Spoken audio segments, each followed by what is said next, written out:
So if you write an article and people looking at it for a long time, LinkedIn knows that it's valuable content. Because what it doesn't want to happen is you to get a group of other content creators together. You've got 10 of you in a club and you're like, okay, guys, we're going to kill it on social media. You like my stuff and I like your stuff, and we'll just do that all day long and comment on each other's stuff, so we'll be really popular. The algorithm will push us out to loads of people.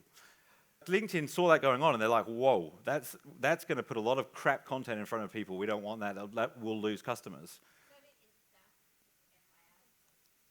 Yeah, I mean, Insta probably did it earlier. LinkedIn's normally lagging in this area. But so, like, if people are going there liking, leaving, LinkedIn knows that they're not that interested in your content. So they've got to be engaged. And that's why the longer the article is, on the basis it's valuable, that it will do better. Because it's more value, people spending more time there.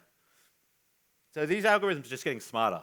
Like, at the end of the day, at the end of LinkedIn and Instagram's, all their product development teams' work, they'll give the user exactly what they want. And so if you want to win in the long term, just think about giving your user exactly what you want. All these hacks like engagement pods on Google, like getting backlinks from hundreds of websites and stuff. I used to do it at the start of my career. I killed it. I got offered a job in Hong Kong because I knew how to get websites to the top of Google. Google updates its algorithm. I can't do that anymore. I'll get you blacklisted off Google is what I'll do if I do that. And so, like, this is what I'm saying is, in terms of being able to adapt, the only way that you can win long-term at social media is you align your objective with the objective of the platform.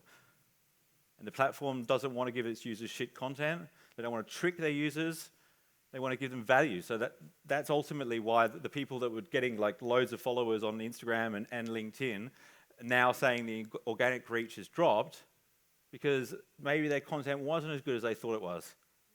The algorithms got smarter, and now they're not getting as much attention, and they want to blame the platform.